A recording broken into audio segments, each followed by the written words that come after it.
All right, what's going on, guys? Great to see you. We are coming at you live on October 9th.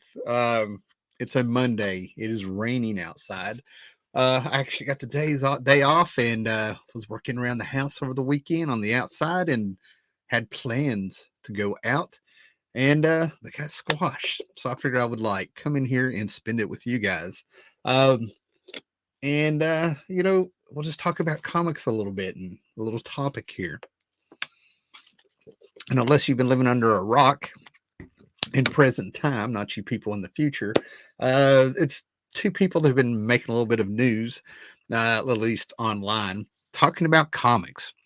One guy has this great idea to rejuvenate things for 2 years by bringing in all kinds of comic creators, and the other one has decided to like bitch about five things that people have been bitching about for years, which blows my mind, going back to the previous decade, documented in many videos and YouTube videos and online posts, and you can't get away from it, to where people have turned it around and are making a profit by just like talking about Disney all the time and stuff, right?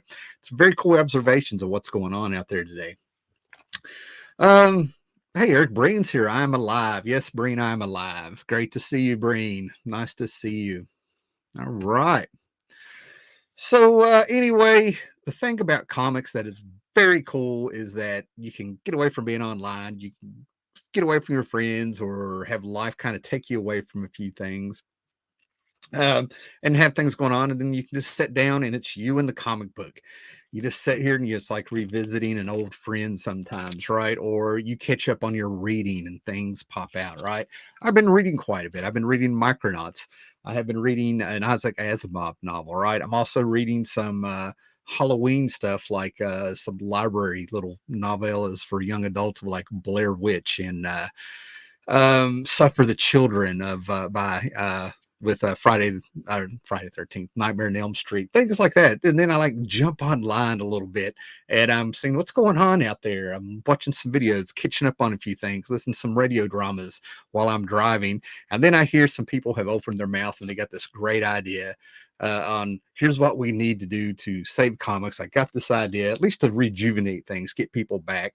When sadly, the thing is a majority of the people, at least in my circles, have just walked away, right? We have little groups on Facebook and things like that, and they post their hauls, and we'll take trips out to flea markets, little comic book conventions and stuff. So the hobby is alive and well, as I've always said, and that's where it's the most fun. But when I jump onto YouTube a little bit, I'm just sort of like, okay, are we still hating on Disney? Are we still going to say there's a culture war going on, which there's something going on, but I don't consider it a culture war. A lot of people are making a lot of videos with a lot of hits due to promoting books, squashing any attempts of anybody saying, let's just walk away from this and get back to the comics and have peace because they have product to sell, right? So that's why I don't actually call it a war. It's very manufactured, and a lot of people, a war to me has an ending. We want to make peace or squash our enemies, see them driven before us, and hear the lamentation of their women. But that's not what's going on. That's why I don't consider it a war and stuff, right? And then I sit down and this actually happened. I actually had a little stack of comics I was going to show off, right? Um, Somebody at a local mall, yes, a mall, had some comics, had some books and stuff, right? And I went through and they were like $1 a piece. And as I was going through them, it was like, okay, I'll check some of this stuff out. Spider-Man Reign was absolutely horrible when it came out. It's a take on Frank Miller's Dark Knight with Spider-Man, just for fun. Now I think it's going to be a classic read, considering how things have gone the last few years. So I was picking up some books, doing some great stuff, filling in little holes, getting some, ideas to watch old. I wanted Darkman comic adaptations for a while, adaptations, Defenders of the Earth, the pulp stuff, some upgrades, some great Sam Keith art. Really pumped. And then across from that, ironically, one of my favorite things that Marvel has, they had a one shot, at least I thought it was, from Marvel just a few years ago, and had a character, Hyperion, there. I go way back with the Squadron Supreme, all the way to the beginning of my comics reading. and getting into this hobby. And it was a one shot called Hyperion and the Shi'ar Imperial Guard or something, right? Now, the Imperial Guard that I'm talking about, if you go all the way back to the X-Men, the Claremont, Dave Cockrum days, it was fun. Basically, they found an excuse to have Dave Cockrum, who was drawing X-Men, to be able to draw sort of a Marvel's version of Legion, right? So I totally get what Marvel was doing with this one shot, having a little bit of fun. And every time I read some new Marvel books, and here lately new DC books, I get very I love my comics, and I have to like catch myself and remind myself I'm a grown ass man and not get all worked up. But you get an emotional response out of me, which is better than what a lot of people seem to have, where they've just walked away and they have no response at all. They don't care what's going on. I think that's worse. So I was like, somebody's being cute, right? They're taking Dave Cockrum, who had worked on the Legion of Superheroes before he had come to Marvel in the late 70s. He had redesigned a lot of the characters. He and Mike Grail, kind of made some of their names there. And now we have Dave Cockrum doing the X-Men, and they decide to let's do a Marvel version of Legion of Superheroes. So this one shot that's come out, I get what they're doing. This is the wink and a nudge Hyperion from the Squadron Supreme, who was a wink and a nudge from for the Justice League and Superman. And we're doing one shot with Imperial Guard, which is secretly wink and a nudge the Legion of Superheroes from DC, and Superman has ties to the Legion. They're going to get in there. And I flipped it through the book, and I'm like, it's still total garbage. It is still absolutely total garbage. I'm like, oh my God, what a waste. And if I'm my last haul, I remember I showed you Origin #1 that I had, and I gave you the whole story how I used to have all of that and got rid of it and stuff, and why I really didn't like it. And it reminded me that we're going on over 20 years, which equals probably a generation or two of people who have grown up in comics, reading comics, not like we did. A lot of us did back in the 70s and 80s, and there's people on here going all the way back to the 60s for them, that they haven't had those little mysteries in comics that brought everybody together. One of those little things that add a little magic to it, like Wolverine's origin. Nobody knew Wolverine's origin, and then we got it. So there's a whole generation of kids who did not have that magic. They read comics where Wolverine's origin's not a mystery. And I'm sure there's some other untapped things that everybody wondered about.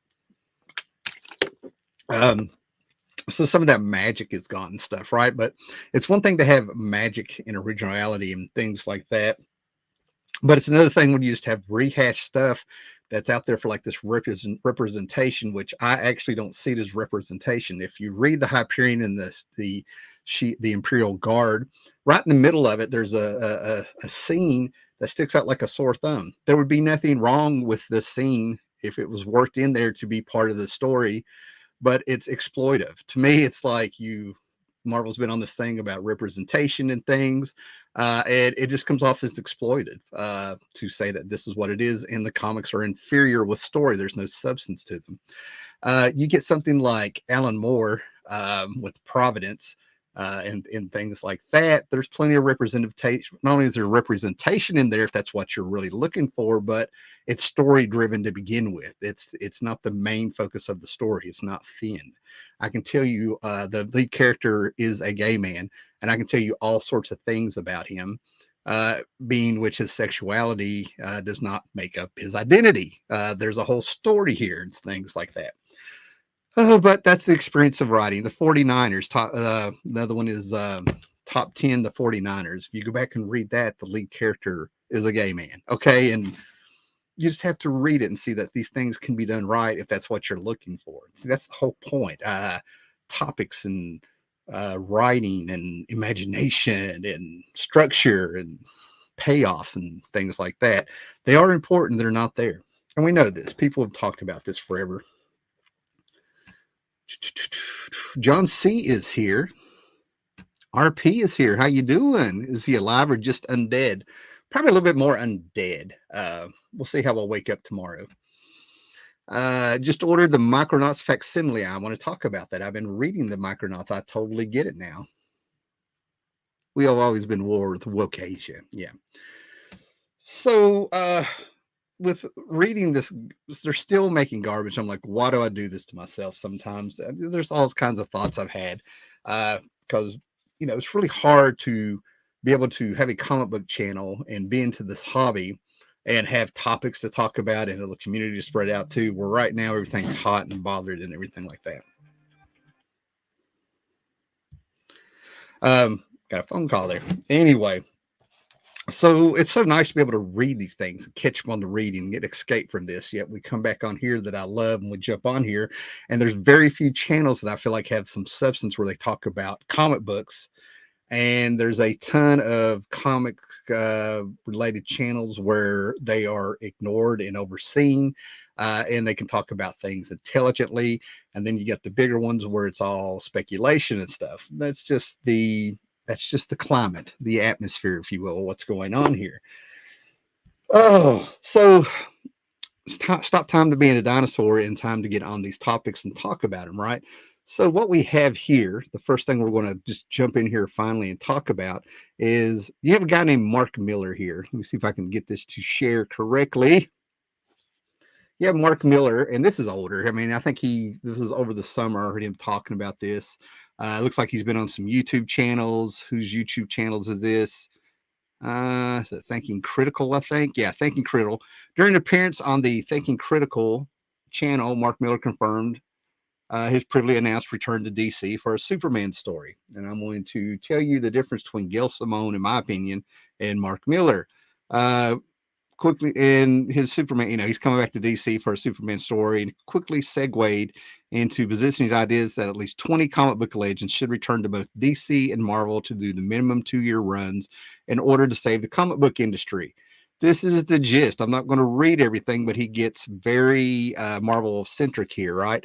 There's something weird going on right now where I really feel like guys like me and guys who have worked in the industry for a while and been very lucky, have had a lot of big books and everything. We've got, we've got to man the stations.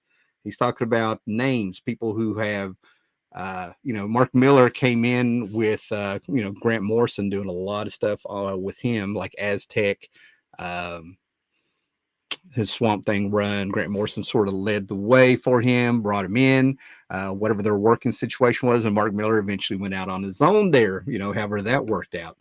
Uh, you know, done many, many things. But the thing about Mark Millar is that there's a chance that Muggles, you can see all this stuff. Anyway, you can see that Muggles out there who are not comic centric have a better chance of knowing his name is if they're fans of his movies. Kick Ass, Wanted. He's had a lot of mainstream success, much as like a lot of other creators have out there. A lot of people have left the comics or have been blacklisted and outed. There's a lot of whining going on right now from both sides. Well, not both sides. One side, they were actually blacklisted, and now the other side is starting to realize that they were blacklisted because they played the game and it didn't work out for them. And if you know what I'm talking about, two people in particular, I was just shaking my head like, are you kidding me? So Larry Hama was one of them. That was really disappointing to say that he'd been blacklisted for the reasons he said, when I was just sort of like, I don't know, man, but there's been people who, Chuck Dixon's the biggest one. Chuck Dixon not writing comics mainstream at one point was really, really a thing. Now, the thing about Mark Millar is, before I start talking about Gail Simone here, and there's not going to be anything personal here because I don't know them personally, just their online presence. And I really feel like a lot of creators like Alan Moore, that they cannot have lost their mind this much. I mean, I'm going to throw Dan Slott in there a little bit, right? Uh, I really feel like they've got to be playing some kind of character or something on their online presence because it's real destructive. Real destructive. It gets a lot of attention, which is kind of a marketing tactic. So I'll give him the benefit of the doubt. But Mark Millar has the movie money. He doesn't have to do this. Grant Morrison came back from his editor-in-chief duties with Heavy Metal in a few things. Warren Ellis has supposedly been canceled, however you want to be canceled, but the guy's writing Castlevania and always had projects outside of comics. And then you have Mark Millar coming in, who's made that movie money from several projects that have been turned into films. So for him to dabble in comics, there's got to be just a love of the medium. Now, it also kind of bothers me a little bit because my first video kind of complained about some of this that really hit big was in 2016. Said what I had to say, made a few videos, got out, would mention it here and there, try not to be a broke record. And then there's been whole channels dedicated to it. And sometimes they haven't been wrong. And then sometimes you can tell they're just throwing gasoline on the fire to keep their channel going. Got to be a balance and stuff, right? And now it's like the things that have been talked about for we're coming up on a decade of this crap, which I can't believe. And now we got people kind of saying, yes, there is a problem after denying there is a problem. And there are names you can name in the comic book industry that just turn customers away just by having them mentioned. But no, this isn't true. Well, I'm coming at you from a customer standpoint. I'm not coming to you from, and I know there's better marketing words and all that stuff I could be using, but let's just keep it simple. I'm a customer, and I'm telling you that there are certain things that you can put out there that I'm going to not even give a chance because I'm sick of this. What was the term? The metaphor I used to use was battered wife syndrome. That's it. Battered wife syndrome. Battered wife syndrome is where you get smacked. All right, you get betrayed, and then, the husband or whoever is doing the battering is like, come back, baby, I'll change. I'm sorry. I just had a bad day. Come back to me, baby. And then you get smacked again. And you're right back there and you're bringing this food to them, in the living room. You know what I mean? And then it's like it smacks you and it happens again. And then what to add to the battered wife syndrome is that social media, you had people in the comic book industry flat out abusing you verbally, telling you things that's not for you. They don't want you there. You're toxic male and all this stuff. We know what they did. It's all out there now. They're doing it and you're trying to humiliate you in front of everybody. So you got to get out of that. You got to get out of that. Enjoy things, right? So there's not a lot of people that were making comics years ago. Marvel had the thing thanks to Image. One of the backlashes of Image, despite all the good things it did for creators and the market boom and stuff like that, everything has equal actions and reactions. Is that I actually do remember Marvel making the comment that we are not going to have superstars anymore. Thanks to how Jim Lee and Silvestre and McFarlane and Liefeld and all them kind of took off. They was a knee jerk reaction that, in my opinion, it was, but it stuck. They don't have a lot of superstars, and the superstars they had went out and did their own things. We had Dark Horse Comics had Frank Miller and John Byrne, and then they did a Legends imprint with Mignola and Mike Allred and stuff, which was sort of like we can do our version of Image because Peter David and Todd McFarlane were feuding, and Neil Gaiman and Todd McFarlane were feuding over. We behind the scenes we didn't know over certain rights of certain characters that he worked with him on Spawn, and then Miracle Man got pulled in. A lot of the stuff has just been rehashed and done, and it feels like history's repeating itself, right? I can even go all the way back to the 80s, where we live in a time now where it's flipped. In the 80s, if you remember the PMRC, music was attacked. Basically, a bunch of senators and politicians' wives stuck their hands down the pants of their husbands and got them a Senate hearing to try to take out a lot of music and censor it and stuff. And we had like uh, Frank Zappa end up in the Senate hearings, and then the weird, and he was perceived as much as like as an artist, but a really weird guy. And then we had Dee Snider from Twisted Sister come in, and he really might have been taken serious more if he had shown up dressed for the occasion a little bit more. I do feel like there are times it's how you present yourself, not giving in to the man and things. But he came in and cut off blue jean jacket and his long hair way out there in sunglasses. But then John Denver came in, somebody who turned it all around there. And all of a sudden they took this serious. And what do we get? We got labels. We got labels. And those famous labels that got put on the music showed you all the good music to get. It backfired stuff, right? And that was the right. Okay, that was the right doing that. Okay, this was like Al Gore's wife and stuff, right? Who's leading this charge or something, if I remember right and stuff, right? And the counterculture was on the other side. We now live in a time where it feels like it's flipped. It's the same thing. The details are different. And why have I never really like come off and it kind of shocked people when I felt like I was sort of the John Denver of the group when all this stuff started on YouTube with the political stuff and everything that was going on. It was basically because I understand that for a bird to fly, it needs two wings. And if you veer too far to the right, depending on the climate, sometimes you could just sort of get your balance back. But if the climate is really, really bad, you have to over adjust and things swing to the extreme right and then balance out and stuff. And I cannot believe we live in a time where if counterculture, which what comics used to be, it felt like was part of that. It's flipped. It's the other side around. To say that you're right now, if you're part of the right, is the counterculture now. That's kind of weird. And so help me, man, after living through the 80s and seeing the burnouts and hippies of the late 70s going into the 80s, when it swings back, the pendulum swings back the other way, that's not going to be real nice either. Okay.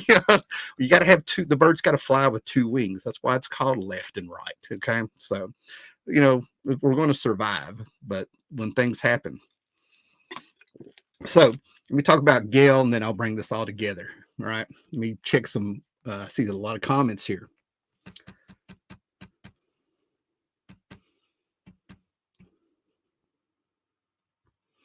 Right.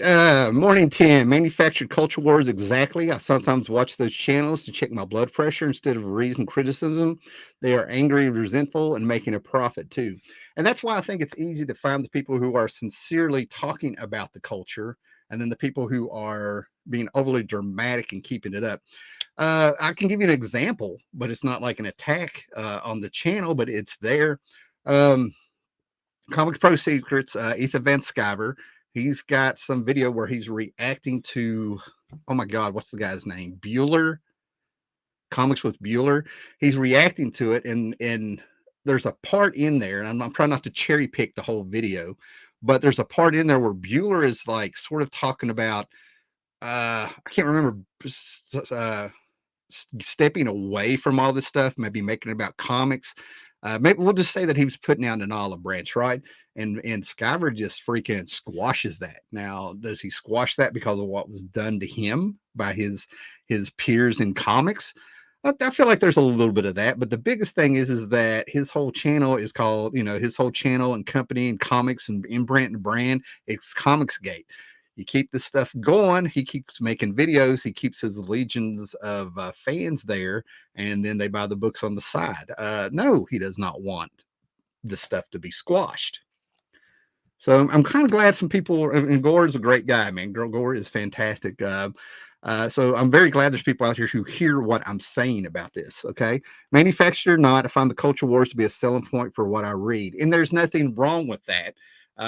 To me, it is as long as you realize there are chunks, a high percentage of it, almost all of it, that is manufactured with any kind of movement and any kind of any movements and in anything that has a cause. You always have this baseline of people who actually believe in what they're doing, but unfortunately those are the people that get left behind, or they go so far believing what's going on that they're the ones that end up being the casualties, if you will. Think about the hippies and stuff that ended up like going to jail for going from demonstrations to being part of a riot. The people leading the riots just move on to another cause. The people that were following them can end up in jail, and they're sitting there. Nobody's, and the other people have moved on, and now they got a record. I've seen that many a times, right, in real life.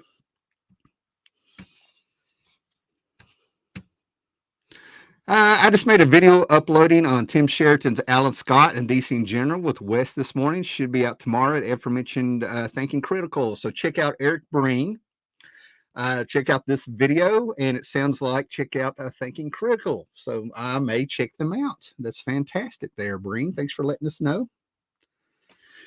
Oh, Gore Vidal. I think the only Millar books I've read is Old Man Logan. Enjoyed it. I haven't read a Simone book. I'll talk about a Simone book here in a minute. And I haven't, that's funnily enough, I did read Old Man Logan. I remember now. It had the trailer park trash, inbred Hulk community and stuff. Yeah, I get what he's doing.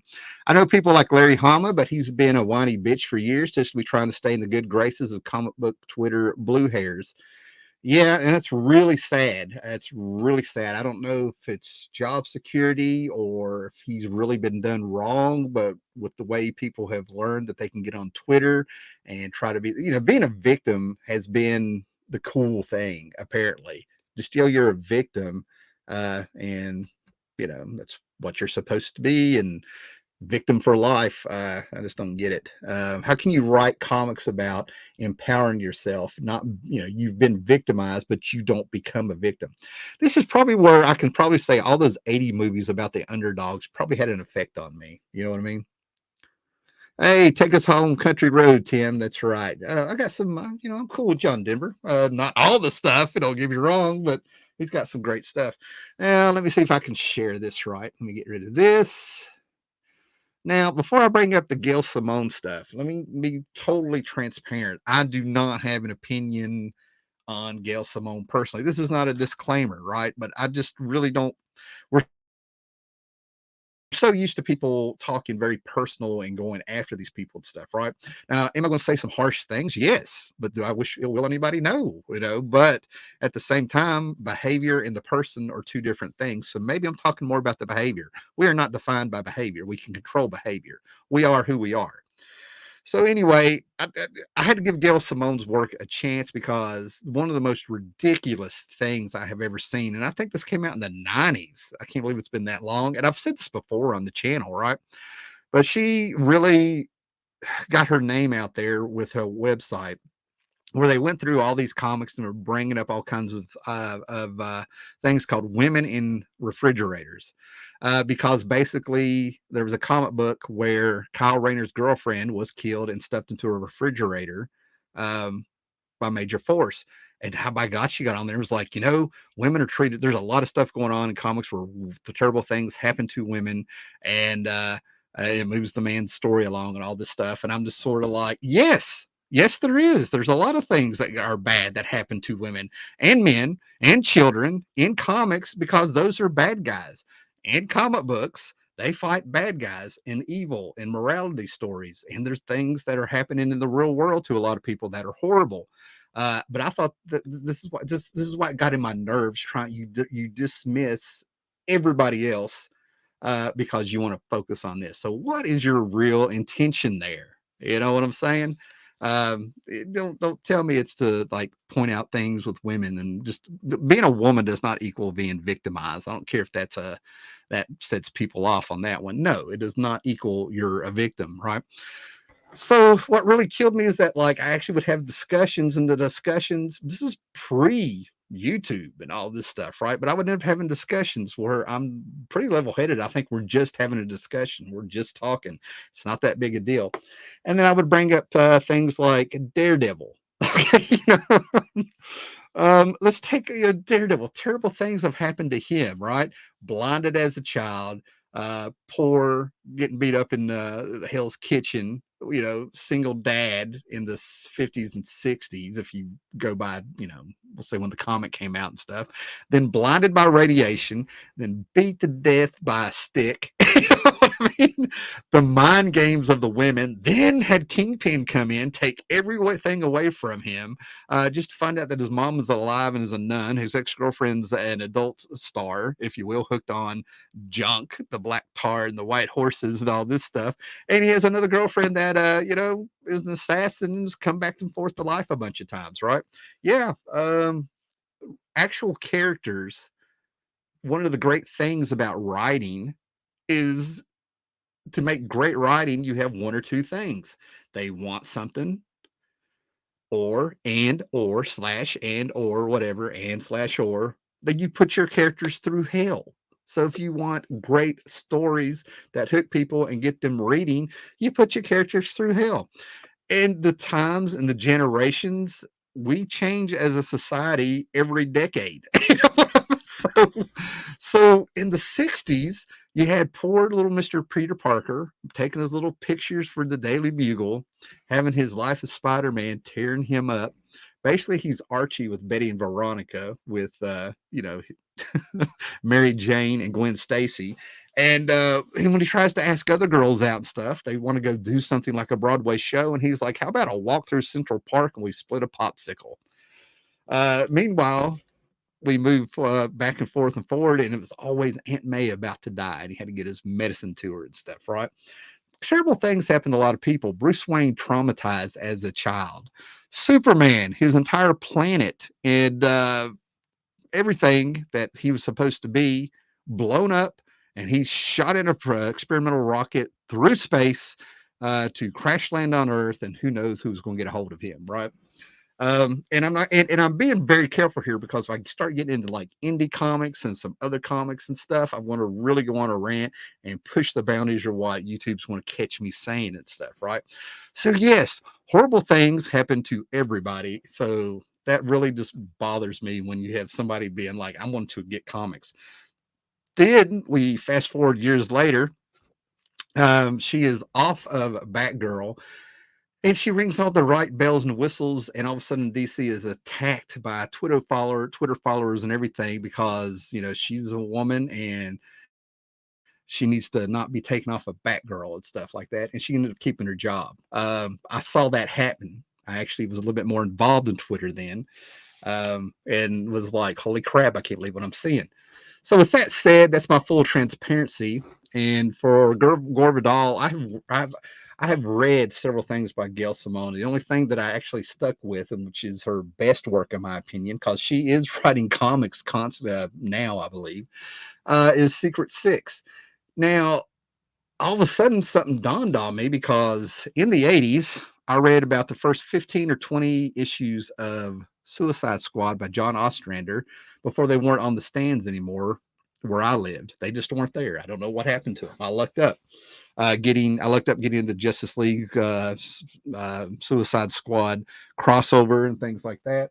And right here, let me make sure where am I at? Right here, I have all those trades of the Suicide Squad. Right, I'm missing one, I think. Right, and after I got a bunch of those trades and I got past the first 15 or 20 issues I'd already read before, I started realizing Suicide Squad highly influenced Secret Six to the point where with the Deadshot in the book and things like that, I'm like, this could just be the same book.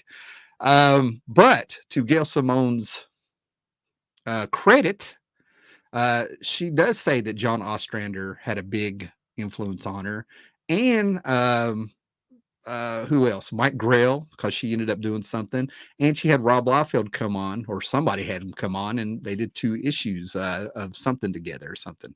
Anyway, Gail, I'm just not. That's it. Gail Simone's done this, and this. I don't know where. Don't care, and all this stuff, right?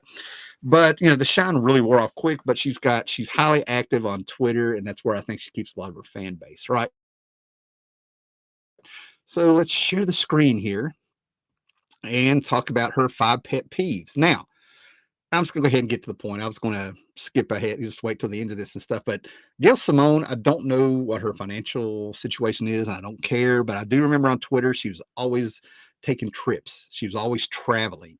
Um, so she's not destitute, obviously, but she doesn't have that movie money. So for Mark Millar to show up and have a solution in what he thinks they should do, which I'm going to critique at the very end here, Gail Simone's just pretty much come on here and she's given us 5 pet peeves of the situation. Basically, she's bitching. She's not offering, that I can tell, a solution. So now she's bitching. She tried to start a YouTube video a few years ago. She's critiqued people and said things on Twitter. And now we're having a lot of people flipping around.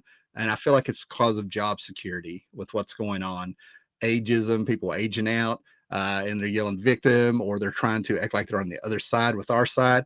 But what kills me is a lot of the people doing this are the ones that have done the most damage. Okay. So we'll go over here to Gail Simone's top 5 peeves.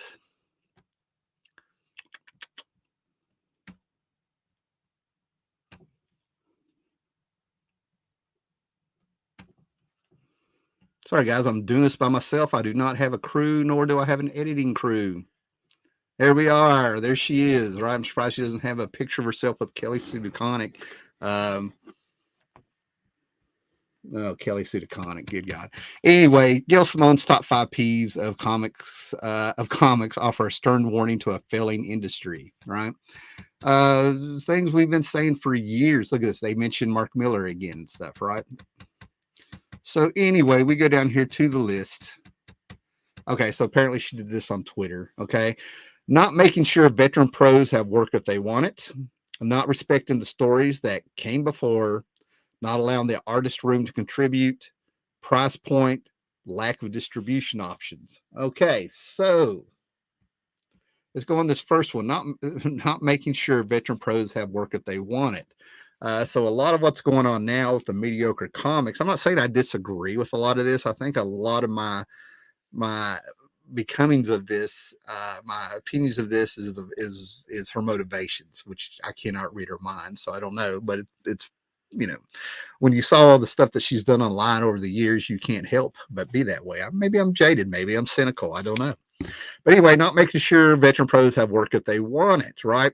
Well, there's a lot of books coming in right now, and a lot of books have been coming out, and we know all the usual cases. There's plenty of videos by people. Go to Diversity Comics if you want specifically who the people are, because to be honest with you, I can't remember a lot of their names yet. I can see the pictures, and they do a lot of the X-Men books. But anyway, there's a lot of people who don't seem to be being brought into comics like they used to. I've always heard about internships with artists. Frank Miller was underneath Neil Adams for a while. Gil Kane was in the studio with Will Eisner, to go way back like that.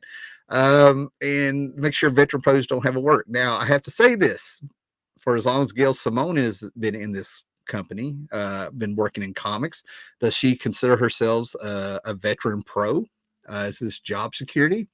Because we have a lot of inferior people writing inferior comics when the talent is out there, but they have been blackballed or for political reasons. And they have actually said this on their online sites where people have pretty much just put it out there in their faces. So making sure veteran pros have work. On the other hand, I just told you she's given, she's talked about Mike Grell, she's talked about John Ostrander, everything's like that. So, maybe this is half and half. Not respecting the stories that come before. And this is what freaking kills me with almost anybody out there who has done interviews in at least the last 20 years and stuff. I don't know how many writers I have seen have come out and said that continuity is a hindrance and it's hard to work with. It's right up there with saying that Superman is just too powerful to do something like that and stuff, right? I'm not saying that writing is not hard. I'm not saying you can't get writer's block and be stumped. And there are also little rules they have for when they're stuck. They can give you some filler. Things like every third page have a fight, or something like that out of the blue or something like that, right? But not respecting the stories that came before. This one kills me because, especially on this channel with me talking about it, you can get inspiration from the past. You have to, I don't understand why they have people coming into comics who have never read comics, nor have they ever read anything about the characters they're writing. And what did they do in the 2000s? Oh, that's right. A lot of people were out of character because we have a secret. And that secret was their scrolls. That's what they were saying. That's how they got around it. And now also they have a thing where they just, they get mad at people who correct them. You have readers who are better historians with this stuff than the people actually working in it. That just blows my mind. They have people at Marvel who knows what's going on. Good God, Mark Grunwald was the king of continuity, to where he would write stories, and Roy Thomas also, that didn't need to be wrote because they wanted to explain every little things.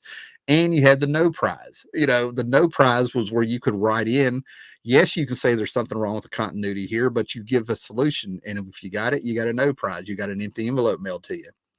Not allowing an artist room to contribute. I'm not 100% sure what she is talking about here. Not allowing the artist room to contribute. Is she talking about the Marvel method? This is one I'll just go by. Price point.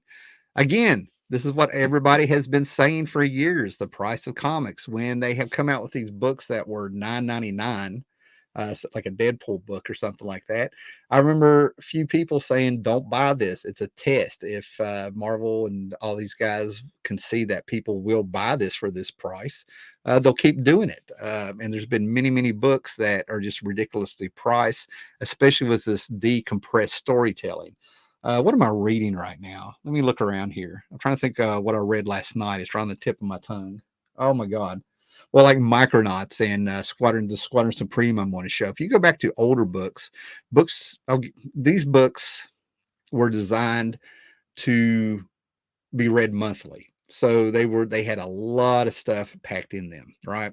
And then all of a sudden the idea of the trade paperback came out. So then they had to adjust their writing to where they were thinking about a trade. This has to be a 4-issue story, a 6-issue story. So they paced it out differently and stuff, right? So now we're at the decompress stuff to where I'm able to sit there and read a book like Hyperion and Imperial Guard in about 30 to 45 seconds. Lack of distribution options. Well, this is a big one. This is one where I'm going to say Comic Gate had made a way when you have been blackballed from the industry and you have ways to raise funds and talk about a mock war and market yourself with all this stuff, and then all of a sudden you're taking care of your own distribution.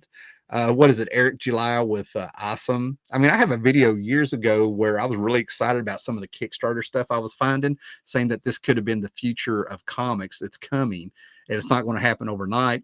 Little did I know that it would almost be weaponized, by certain groups to do this. So basically, I think everybody has seen. If they're My guess is people have seen what Ethan Van Sciver, um, and a bunch of other guys. There's Ethan Van Sciver and Eric July are the loudest ones. That's why they're coming to my mind. Heck, I remember when people lost their minds. Let me get out of here. But I think you get the point. You can go back and read the article and stuff, right? But I remember when people absolutely lost their minds when Diversity Comics was coming out with Jawbreakers or whatever was going on. In full transparency, I don't. He's not a channel I really push or watched even when it was like big. I'm really was surprised to find out he's still around, honestly, because I saw a lot of stuff where I can tell he watched a lot of the older YouTubers and it said a few things that I heard before, or got his comic book history and stuff like that, and all that stuff. And then all of a sudden, it's targeting. He actually does target some of the same people because Heather Antos, Mags Visaggio, and stuff like that. You mentioned their names, and that'll get you some clicks. But anyway, but I remember when he published a Mike, I want to say, was it Nexus? But anyway, Mike Barron came on board and he published Mike Barron.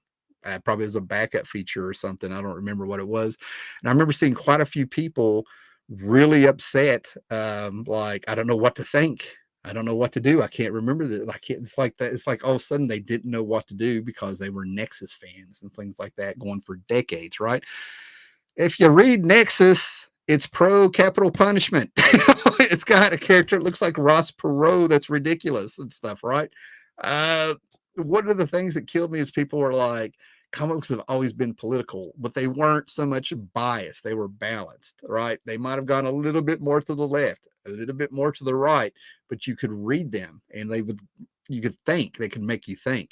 I think the most biased story that I could think of politically was in the 70s, and it was it Steve Englehart with his Secret Empire, where he actually ended up making Richard Nixon, even though you knew it was Richard Nixon, the president, a major bad guy. Okay, you know what I'm saying? Of the time, right? So, and then I want you to go back and I want you to read other comics and tell me where's the political stuff in there. You know what I mean? Like, a lot of comics were not political, but some guys had it in there, or they had a character that was political, not the whole book was political. Green Arrow, Green Lantern, Neil Adams, Denny O'Neil. And that's a perfect example where it's a bit heavy handed, but you knew what you were getting into. One would say something, bounce off the other, things like that. There's ways to tell these stories. Too much bias. And then I can kind of tell you where some of these comics got a little bit ridiculous. All right. We're going to wind it up here after these comments, guys. Before she became a Twitter personality, Gail Simone, she was a pretty good writer. She has since done far more harm than comics to good. Yep, absolutely. Like I said, I mean, I can only go by the actions and the behavior. Yeah. I never noticed until Tim laid it out, but if you frame Frank Miller's Daredevil a certain way, it sounds like a bad soap opera. Wrestling, don't watch wrestling, Breen. If you're a wrestling fan, it's soap opera too. Yeah. Just going to put that out there. I think Aunt May should have married Otto Octavius. Oh man, I have that. That was one of the first Spider-Man books I can remember the stepdad had. It should have happened. Brubaker, Remender, most top talent won't work for DC or Marvel. unless they have creator rights to the stories. If they are adapted into a billion-dollar film, go the indie route instead. Gore, we are saying the same things, and the only part of this video that I have is what I'm going to say here in a minute because I have it ready. I'm going to say about the current state of comics and these superheroes that Miller brought up. Okay, I saw an interview on Comic Book Historian with Roy Thomas. He was saying that part of the reason he wrote The Invader and What If was so that he did not have to worry about continuity. That's it. There's ways about it. If you notice, they're not putting out a lot of new characters, at least since the Disney bought them out in the Marvel movies and things like that, and Walking Dead. They've recycled things. They had a freaking book called The Uncanny Avengers where they mix the X-Men and the Avengers. They have Cosmic Ghost Rider, who is Punisher meets Ghost Rider, set in a sci-fi setting. That's an old Jim Valentino thing that he did with Ghost Rider back in the early 90s and Guardians of the Galaxy and stuff. I see nothing but rehashed and recycled stuff, man. I'm going to show you that in a minute. And I think Rick Remender was a guy. I've got a video way back around 2013 or 14. There is a Punisher cover where he's on top of a stack of villains and he's got a chain around Tiger Shark's neck. And he's the Punisher, a human character, has taken out all of these characters, all these villains in Tiger Shark. And to me, that was the first clue that Marvel was really disrespecting their characters. And I went off on it. And if I keep going, I'll go off again. Or at least what other writers are doing. Any love for James Hundell?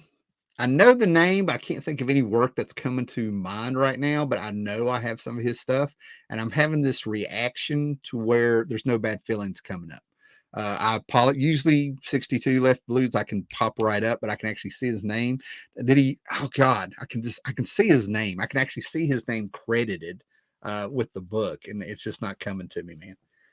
Am I joining on Wednesday? I don't know. We'll see how work goes, Breen. No problem. I'm off today, so because it's a holiday. Now, the thing with Gail Simone has set up there is like the stories and things that have come before. You hear terms and things like that called this whole, oh God, the milkshake crew and things like that really brought a lot of stuff to life. If you have seen these things and heard these names and the things that have been said and put in interviews and put out there on social media, so that's what's sad. I actually enjoy the hobby more offline than on a lot of the times. Right now, that's really switched from what it used to be. It used to be balanced. You know what I mean? We could read comic books, talk about old comic books, and get on here, but things have changed, right? So there's been a lot of a crew that came on there and they're like, we got to destroy what's come before. We've got to talk about modern audiences. We got to talk about we got to have representation. We got to have all this stuff that they're talking about. That means absolutely nothing at the end of the day. And it's lackluster talent. People not being brought in through internships or taught the psychology of writing a comic, the cliffhanger, how to build tension, how to have the most impact and tell a story through the pictures. The idea that the great artists are the ones that are able to draw a story to where if the reader has no captions and no dialogue, they can flip through there and still follow what's going on, at least with the action and the emotions and things that are meant to be there. There's a whole psychology to it, right? And it's a craft that takes practice and has to be taught. And it's been figured out by poor little kids going all the way back to the 30s and 40s who ended up providing for their families as teenagers as they were figuring this out and making the rules as they went along. And you had a few people that knew what they were doing, like Eisner and Bob Kane, who, of course, were like, I know I can do this. And they figured it out. And Bob Kane understood how to get people to work underneath him and do contracts to where he got a lot of credit for what they did. He recognized a few things, right? So there's this whole sort of history of the good and the bad of people that knew what they were doing. And we don't have that now, right? There's a lot we don't have. And then you talk about the veterans that Gail mentioned there, right? Bringing in the veterans to do this stuff. If you watch wrestling, of all things, this would be the perfect thing to talk about, I guess. A lot of the veterans that are out there could have been used like wrestler uses agents. Agents are wrestlers who just hung it up. And they go out and they help craft the shows. They help mentor the kids and things like that. And the last time I heard about any mentoring is when Joe Quesada had to go in and set some people down and explain to them how to write a damn comic, I guess. I don't know. It was back a couple years ago, less than a decade ago, right? So you get those veterans, and I've said this before in a thread or two, probably on Facebook or something before, but you have veterans, and I'm going to bring up John Byrne. John Byrne has been putting out Elsewhere, X-Men Elsewhere, where he said he put a pencil down, and it was like these X-Men characters were waiting for him, and the story was just waiting for him because it feels like it flows out more from the pencil than from him, I believe is how he put it. And he's putting it on John Robotics' website for free. He has been approached by CB Sabowski, like, hey, man, let's do this. Let's publish this. And he's turned them down. My comment there was going back to Marvel right now and the shape it's in and the people that's running it is a step back for any veteran, especially after the way a lot of these veterans have been done who didn't make the big money. The co-creator of Ghost Rider comes to mind. He's not even allowed to draw that character anymore to make a few bucks at conventions and stuff. Mike Barron, if you follow him, Steve Rude, I follow them. I see all kinds of Kickstarters with these guys, and they're doing these great things. And then the back issues, that's why I feel like the hobby itself is just fine, because you can go back to these back issues, and I'm reading things that these were the inferior books at the time. But if you take those inferior books of the time and put them beside of what's going on now, you're reading Shakespeare, my friend. Okay, we have Nth Man. Okay, cheap little books and stuff. Let me see. I'm just looking what I have around here. This is the one that got me. I'm not telling you to go get these books, right? I just finished Spanner's Galaxy. Spanner's Galaxy was Nick Cuddy. I think Nick Cuddy's the guy that created E-Man. What else did he do? I have something else he did. But anyway, he came out with a 6-issue miniseries with Tom Mandrake.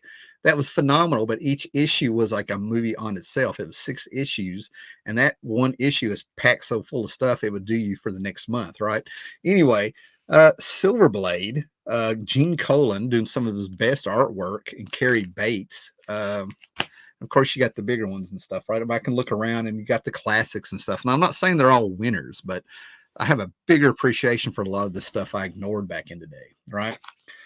So if you brought the veterans back and everybody that was blacklisted and stuff, or do what Mark Millar wants to do and bring in all 20 people, it's a Band-Aid you're putting over. I don't want to use the word cancer. That's a little bit too harsh. Okay. But it's not going to help anything. It's a stunt. And then how are people going to react? Are they going to let them do what they want to do? Is the work environment completely different? Are these people want to come to an industry that Grant Morrison, who returned to Green Lantern, did two volumes and a miniseries in between them, season 1 and 2. He said he was surprised with how few people, when he saw the sales, are actually buying comics anymore. So the whole landscape has changed completely. So you're bringing in people for a stunt. Let's say it works. It's a temporary fix. Let's say you end up doing your thing there. They're just going to ignore it and toss it out. How many times have they started the X-Men? Okay, with these great big storylines that are soft reboots and hard reboots and stuff. So you're going to come in, and then the audience isn't there. It's the battered wife syndrome. Okay, a lot of people are cured. They're done. They've shown it. You would have to have a whole regime change before a lot of people that I know personally in the real world would even think about coming back. They are fine getting their Sea Devils. They are fine, backing up and filling up runs. They are fine getting their Supergirl books and stuff, right? There's people who are just completely fine with trading online and this whole other thing that's going on with claim sales and stuff and trading sites and stuff. The hobby has gone on, and people have walked away from the big two, and they're not coming back. So that would be great if we had 20 collectors come in. We'd have a little bit of nostalgia, but we have anything new. Harlan Ellison used to step in and do a story here and there, especially with the Hulk, and he would leave it better than what he found it. You know what I mean? That's where we got Jarella, things like that, right? So we go all the way back to Mark Grunwald here, right? And there's something in here that applies to everything I'm saying, I feel like, right? So we're going to check the rest of the comments here. I don't want anybody left out. And I got a feeling